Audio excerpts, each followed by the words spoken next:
हरे Krishna dear devotees. जून का महीना है और हम सब लोग जानते हैं कि इस महीने में एकादशी आती है, वो भी पांडव निर्जला एकादशी। वैसे हम अपने जीवन में सुख तो चाहते हैं लेकिन तपस्या करना नहीं चाहते। ये ठीक उसी तरह है कि कोई व्यक्ति बीमार है और ठीक होना चाहता है लेकिन दवाई नहीं खाना चाहता। बच्चा है, टॉप करना चाहता है लेकिन पढ़ना नहीं चाहता। उसी तरह हम हैं, हम सारे सुख और शांति चाहते हैं जीवन में, और मरने के बाद भगवान के धाम वैकुंठ जाना चाहते हैं लेकिन कोई तपस्या नहीं करना चाहते। तो हमें चाहिए हम तपस्या भी करें। रूटीन लाइफ को जीते जीते, जिसमें हम दिन में 3 बार खाते हैं और आए दिन खाने की वजह से नाना प्रकार की बीमारियां और दवाइयां भी खाते रहते हैं, तो इससे अगर थोड़ा सा अलग हटकर तपस्वी जीवन भी जिए साथ ही साथ, तो बीमारियां भी ठीक होंगी और मन की शांति भी रहेगी और इससे हमारे पाप भी खत्म होंगे। तो पांडव निर्जला एकादशी एक ऐसा दिन है जिस समय हम जानते हैं पांडवों के समय में भीम ने जो है, जब देखा कि मेरे सारे भाई एकादशी का व्रत रखते हैं और एकादशी का व्रत रखने से बहुत लाभ मिलता है, तो बहुत परेशान थे, बहुत विचलित थे। और एक व्यासदेव जी आए और उनसे पूछते हैं कि क्या मैं भी कभी व्रत रख पाऊंगा, लेकिन कुछ ऐसा बताओ कि मैं मेरे को, कि मैं बहुत ज़्यादा खाता हूँ, वेकोदर कहते हैं मुझे, और मैं दिन में तो बहुत बार खाता हूँ, मेरे से भूखा नहीं रहा जाता, तो मैं एकादशी का फल मुझे कैसे मिलेगा, मेरे सारे भाई रखते हैं। तो उन्होंने कहा, देखिए एकादशी का फल यह है कि व्यक्ति सारे पापों से मुक्त हो जाता है, कृष्ण भक्ति प्राप्त होती है, अंत में वैकुंठ जाएगा। लेकिन तुम्हारे केस में अगर तुम ज़्यादा खाते हो, बार बार खाते हो, तो केवल महीने में नहीं, पूरे साल में एक बार आपको एक ऐसी एकादशी रखनी है जिसमें आप जल भी ना पिए और कुछ खाए भी ना। 365 दिन में एक दिन तो ऐसा कर सकते हो। तो भीम ने कहा, हाँ ऐसा मैं कर सकता हूँ, क्योंकि 24 एकादशी आती है, 24 दिन तो मैं भूखे नहीं रह सकता।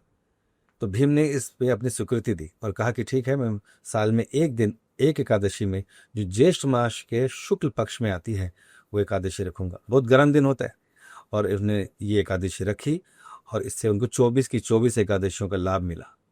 और निश्चित रूप से जो ऐसा व्रत रखता है उसको भगवान का धाम प्राप्त होता है, यहाँ से सारे पाप समाप्त हो जाते हैं। तो हमें भी चाहिए कि हम भी रखें। कैसे रखें? एक दिन पहले से ही हम लोग सायंकाल से ही फल फ्रूट पे ही रखें अपना दिन, ताकि अगले दिन पेट में अन्न ना रहे, जिसे पचाने की वजह से या ना पचने की वजह से डकार इत्यादि आती रहे पूरे दिन। कई लोग डर के मारे रात के 12-12 बजे तक खाते हैं कि वही कल एकादशी है, तो ऐसी इनसिक्योरिटी नहीं दिखानी। हमें कोशिश करनी है कि सायंकाल फल लेकर सो जाए, दूध पीकर सो जाए, और अगले दिन हम लोग सुबह 3 बजे 4 बजे से पहले अगर जल पीना है तो पी सकते हैं, और फिर हम लोग नहा धोकर व्रत का पालन शुरू करें। उपवास का मतलब होता है भगवान के नज़दीक बैठकर जो है भक्ति करना। तो उस दिन नाम जप करें, हरे कृष्ण कीर्तन करें, भागवत श्रवण करें, भागवत पढ़ें और पूजा अर्चना करें, भगवान का श्रृंगार इत्यादि करें। तो अधिक से अधिक अपने को स्पिरिचुअलिटी में लगा के रखना, और सायंकाल संध्या आरती करें, तुलसी आरती करें, दीप जलाएं।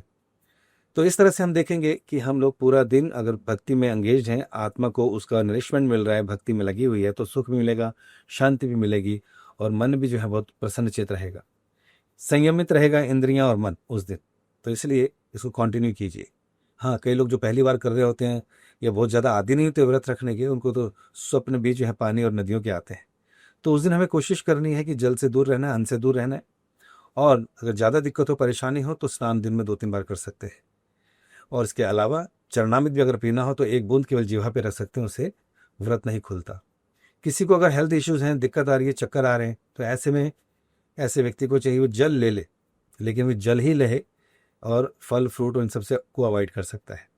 और जिसको लगता नहीं बहुत ज़्यादा हेल्थ इश्यूज है, दवाई खानी पड़ रही है, तो फल भी ले सकता है। कहने का मतलब अपने आप को इतना कष्ट देना है जिससे कि हम अगले दिन या उस दिन भगवान की भक्ति या सेवा करते रहें। अगर हमारे को इतना कष्ट हो रहा है कि ना तो भगवान का स्मरण हो रहा है, खाली नदियों का स्मरण हो रहा है, और केवल चिंता बनी हुई है, मन पूरा दिन एंजाइटी में है, कल क्या होगा, अभी इतने घंटे बचे, ऐसी एंजाइटी में है, तो मुझे लगता है ऐसे में व्यक्ति को जल ले लेना चाहिए।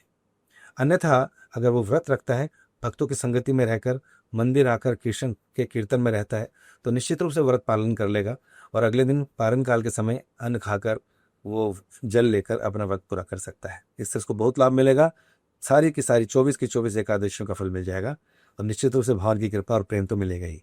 धन्यवाद। हरे कृष्णा।